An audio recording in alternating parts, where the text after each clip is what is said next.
Cherie Hanson here. I'm back from my my battle with COVID.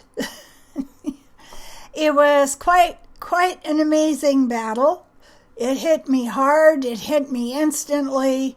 It wasn't polite. It didn't ask me if I would like to do the Parisian beat the crap out of you tango or anything of that sort. It just grabbed me and started throwing me around. My throat is still a little bit impacted.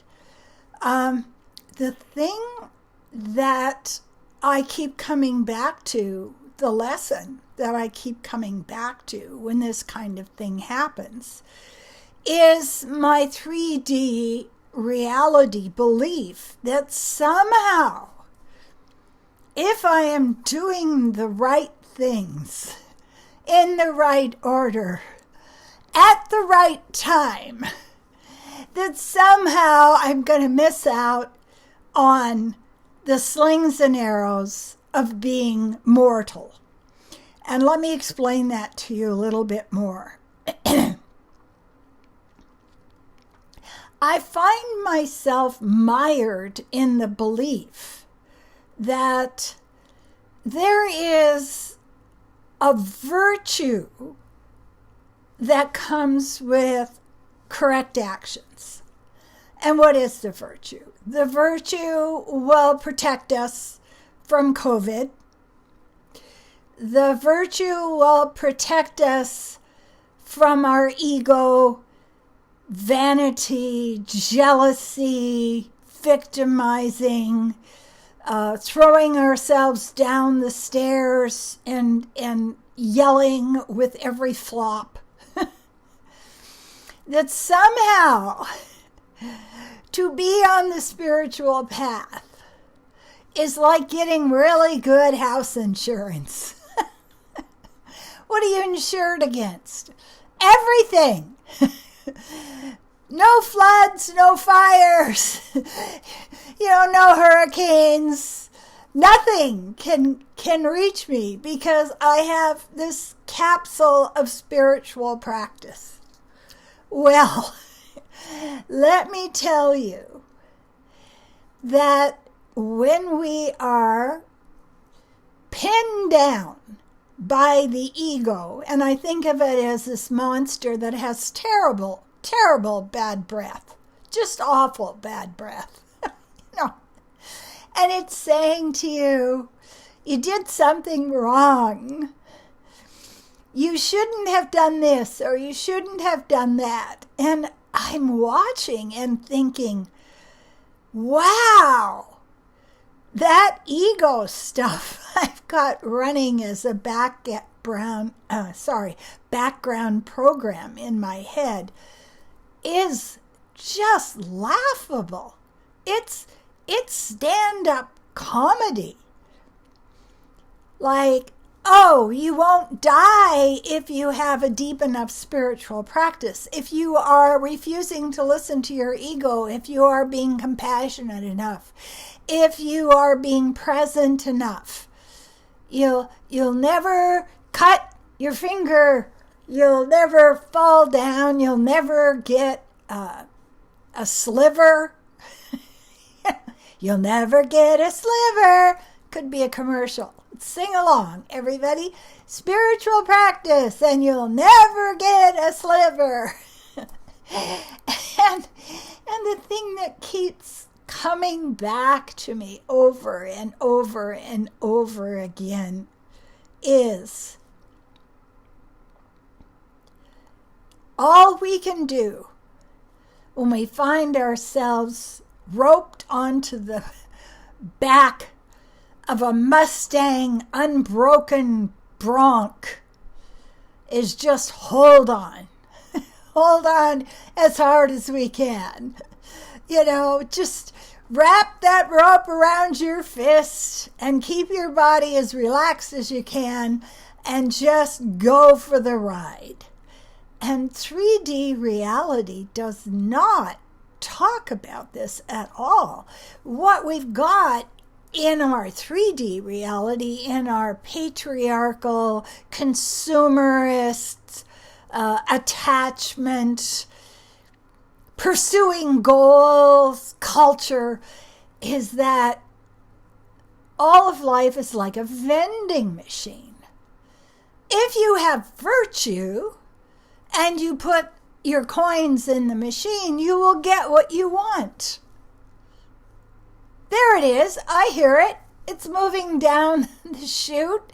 It's going from there to there. It's going to show up in my hand any moment. And it takes a very mature mind to understand that the journey to understanding ourselves, the journey to seeing ourselves, is no fun. It's no fun, man. It's not a caramel, apple, pumpkin pie with whipped cream delight for us. If we are engaged in learning about ourselves, I liken it to watching a show on House. You know, it's like it's always a zebra. What have you got wrong with you? Oh, God, so much. At least 4 things at the same time. And so you cut through the illusion with your surgical knife, and your reward is to see exactly how fucked up your expectations are. And as I go through these various challenges, I know enough now to return to submission. I need to submit to the fact that I'm in a body and I have a virus. It's not a report card. It's not a reflection on how mature my soul is or how wise I am or anything else. It's just I am now brought back to that same place again and again and again, and that place is submission. I have to submit to the lesson that I'm learning. And the ego hates that. And you know why the ego hates it?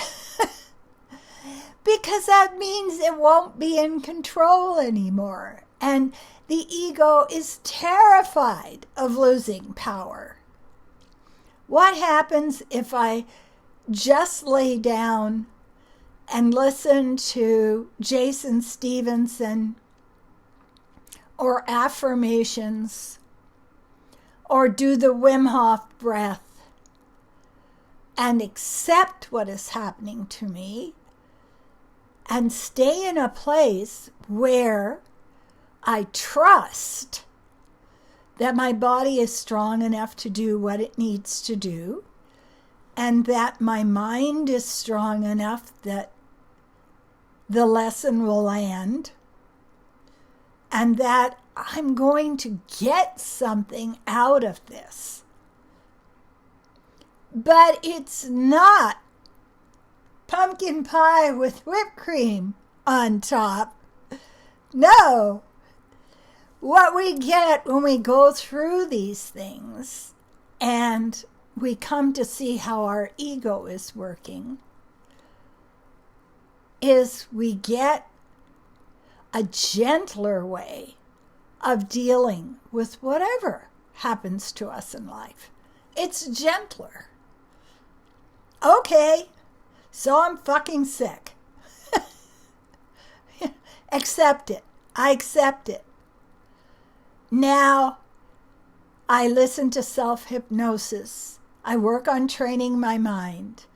I work on dropping the fear response, on fighting anything that's happening to me and seeing it as a performance report. I get to a place where I understand that somehow, if I just submit enough, I can get through it with the least amount of angst and pain and suffering.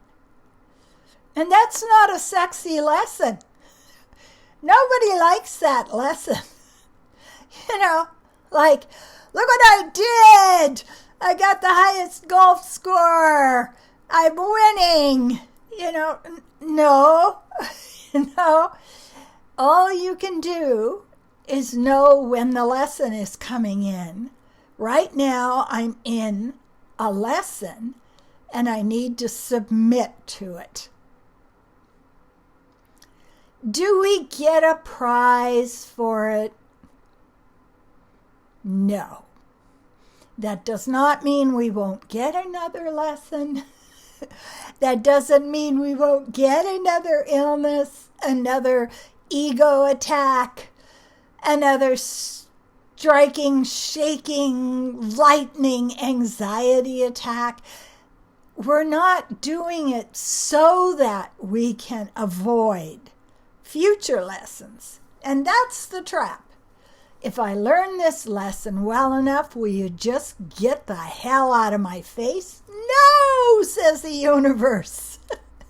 No, because you signed up to come here to get the lessons. I'm sorry. You already signed the contract. So where I am right now is I am so pleased with my body for the work it's done.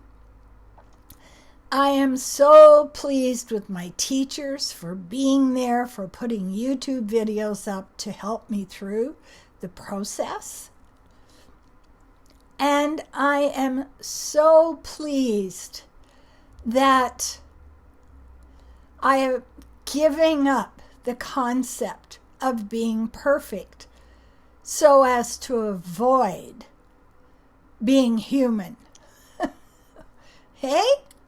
Isn't that good? I think that's good. I don't know. We'll have to wait and see. I just want to say to you that I really appreciate the support I'm getting from my channel. I am coaching people constantly. I mean, just forgive me for being human because I make knuckleheaded mistakes. And we get to a place where we work on our submission, when we work on our floating down the river through the rapids without fighting it, and trusting that the universe is somehow carrying us toward a more meaningful self than what we were before. And that's what I'm looking for at this point. Get a hold of me if you want a channeled reading. I can help you through the thicket, the thorns, the storms, the mud. I am here for you. I will read you remotely. I don't need to be in the room with you. Just get a hold of me and we'll set up a coaching session. And I really want to express my gratitude for all of the kind comments, for the new supporters that are coming in every day, subscribing, and for people who understand that when they reach out and put a heart on my page, it lands. It lands, baby. It lands. And I want to say I appreciate you.